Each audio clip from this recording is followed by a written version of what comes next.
Hello everybody, and I hope you're having a fantastic day. And in this video, I'm going to be talking about the box spawn that just came out. Box spawn is one of the most pay to win spawns you could possibly do. Literally one of the most pay to win spawns you could possibly do. Only you decrease the box spawn contents left in the box spawn. And on top of it, it's going to cost 3 gems per spawn. 3 times 700 equals 2,100. So it's going to need to take 2,100 gems to get to 700. And on top of it, the only prizes that really should concern you whatsoever, there's only 19 out of 700 of these. Now, I'm not saying these rates are completely dead. In fact, occasionally, not very often, not like more than less, but less than more, which is occasionally, like rarely, people will end up getting stuff like the featured stuff within their first like 45 gems. But again, it's not common like whatsoever, so I don't really recommend doing it whatsoever. But of course, I can't just say don't do the box spawn and just cast it off. Let's talk about the gear they have, including the monster. Let's start off with the monster first though. Okay, so we got the Reader of the Stars, Queen Dorje. I'm not sure how to say that. I'm not even sure if I said it right. It does decent ability power 163 times. Increase cost recovery speed of all allies by 10 for 60 seconds. Increase the accuracy of attack of abilities for all allies by 30% for 90 seconds. Increases use to gouge gates only for your character by 2 for 50 seconds. And they cast Declaration Collapse on an enemy field for 60 seconds. This is one of the few field debuffs in the game that are actually player versus enemy based, or actually also work in player versus enemy. I mean, the others, there are field debuffs that work in player versus enemy, but they don't do like a dang thing. They pop up, they do like the visual, and that's literally it. Like, there's no reason to use them because they have no effect in player versus enemy. So this is one of those few field debuffs that will actually like help in player versus enemy. Anyways, moving on from there, this monster itself, if you heard me right, like everything I just said, it's literally like an event monster. Like, you could throw this in a featured, like as a featured monster in one of the future events. Like, it's that bad. I do not recommend this for the price that the box spawn is, like whatsoever at all. Like zero. I do absolutely do not recommend ever going for this monster in the box spawn as at least a primary concern. At least a primary concern. Make it like a secondary or a side hustle while you're working your way through the box spawn to get better gear overall. Don't make this a primary concern. It's literally going to hurt you. This is literally almost no better than a featured event monster. Literally almost no better than a featured event monster. I am not freaking kidding you. The only reason that I don't see this being a featured event monster in A Team's eyes is because they added like a field debuff to make it all fancy. Other than that, it literally it's literally as good as some of the featured event monsters we've had previously. I'm not even kidding you. I'm dead serious. Okay, so moving on from there, we got the gear, we got the weapons, and the armor. Now when it comes to the armor, they also have reflection reduction, and this is up to date as well. So if it already hasn't kicked you in the butt that we have reflection reduction armor style just out the butt, and it's just normal, to be fairly honest, or let me say at least more common, and a lot more people have them than we do now. I think this is like the 3rd or 4th time they've done this so far. As for when it comes to cost 35 and 36 armors, that means that if you can get this stuff, I recommend it, because reflection reduction armors are an excellent plan B type of gear to have, to be fairly honest with you. I'm not gonna say plan A because it doesn't work in every other situation, but when it comes to dealing with reflect or reflect barrier, definitely some of the nastiest and OP gear you could possibly use in the game. It's a great plan B, it really is, because if you have 2 of these stacked, I know for a fact when it comes to 50% barrier and lower, it's going to you're going to literally take 1 damage. Literally take 1 damage. Now, with the reflection reduction, it's still going to reduce the damage that the enemy takes, but on top of it, like, you're taking no damage. You're literally taking 1 damage for each time you even hit the enemy, if you can manage to stack 2 of these. So very useful. Guild battles, they have the mirror guard. If you manage to get these, you will be taking 1 damage from that mirror guard. if you're dealing with like that stupid cat monster or whatever monster that has barrier, or possibly even Tower of Judgment. Tower of Judgment as well.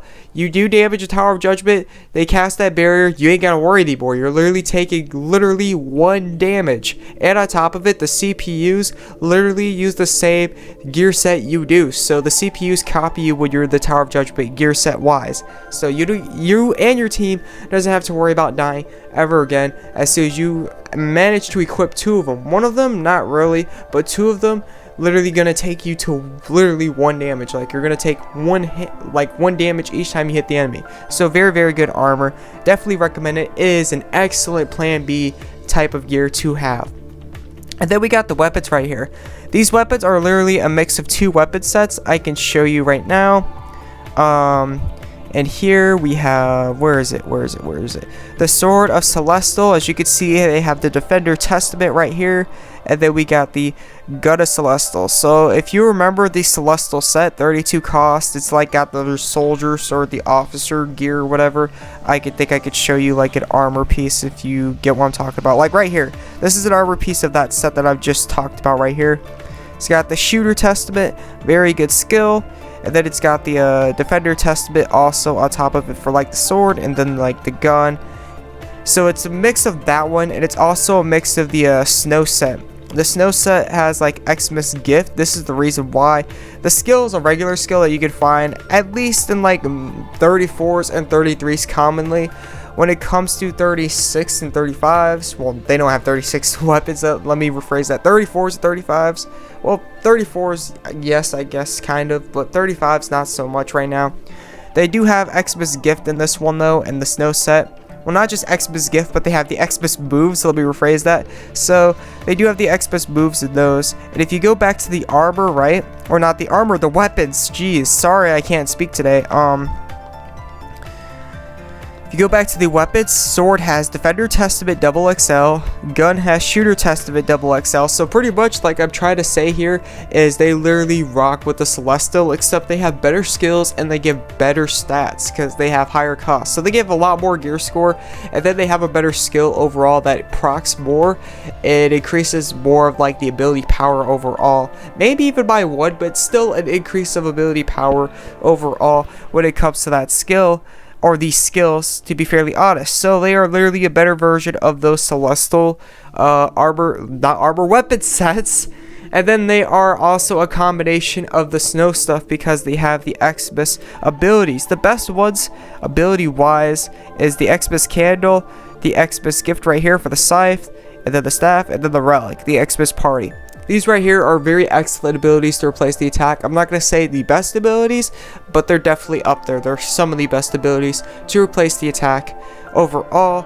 The other 2, for the bow and the sword, not really, but their skill, unlike all the other ones, except for the relic. The relic has like the best combination of like ability and skill overall. It does a continuous heal after you heal.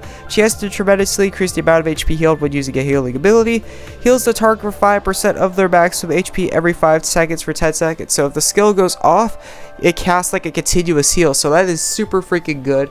And I definitely recommend that if you're having trouble keeping the team alive, because that's also something that's going to help keep the team alive. Giving your team a continuous heal? Why not? You're going to feel like one of those monsters you pop. So definitely very good to have overall. But like the bow and the sword have horrible abilities. And I'm not saying they're horrible abilities. They're better than the attack. Yes, definitely better than the attack. Any of these are better than the attack unless you're like a Lancer or a soldier. Then it really depends. But these are better than the attack. I'm not gonna say definitely for the soldier, let me rephrase that, but definitely for the archer, I'd say it's better. If you're far as an archer, if you're near end game, it's definitely a better deal to have the attack. Have the attack at first when you first start is probably better. Then when you get to late end game or like mid end game type scenario, then the Xmas surprise would be better for the bow. But anyways, going on from there, these have better skills. The Shooter, Defender Testament, the Enforce, the Prophet. They're good skills, but like they're not like top tier type or worrisome type skills. On the other hand, they have better abilities, so it's kind of freaking funny. But yeah, as you can see where I'm getting at, these weapons are definitely something really good and highly well, I'm not gonna say highly recommended, but they're recommended to have. I'm not going to say definitely go for them. I mean, the box spawn is pay to win, spawn at your own risk, and if you have the gems required to actually spawn, go ahead and do it, I guess. I mean, if you really want the weapons, to be fairly honest, the weapons are pretty dang good. Okay, so there is a bit of difference between the previous abilities that were Xmas and then these ones, is these ones are stronger, but on top of it, they're going to have 1 more second on cooldown time. They're going to cost 1 more for the ability to actually activate. So, would I say it's still worth it compared to the old Xmas gifts? Or not the Xmas gifts, the Xmas abilities? I don't have the whole set, so I can't say guaranteed off of everything, but I do have the Xmas gift for my Lancer, and would I say it's worth it? Yeah, unless you're trying to build up Unison, yeah, this is worth it, definitely. This is literally like popping 2 Xmas gifts in one, so I'd say for myself, for the ability that at least the Lancer has, yeah, it's worth it, to be freaking fairly honest. It's like like the old Xmas gift only attacks once. This one attacks twice, so it's literally like doing the exact same attack twice, but it's only going to cost 1 more cooldown time or 1 more second, and then 1 more cost. I'd say it's worth it, to be fairly honest. I can't say overall would the abilities be worth it compared to the old ones, but I can say for at least the Lancer, yeah, at least the staff too, because the staff is literally almost like the same thing as the Lancer or the Lance's ability, except it's like magic instead of physical. So I definitely say for the staff and for the scythe, yeah, it's definitely worth it. As for the other abilities, I'm not 100% sure, but they might be. So yeah, that's what I have to say about this box spawn. Thank you for tuning in, thank you for watching, and I hope this helped out. This is the AzureWrath, and I'll catch you in the next video. I'm out. Peace.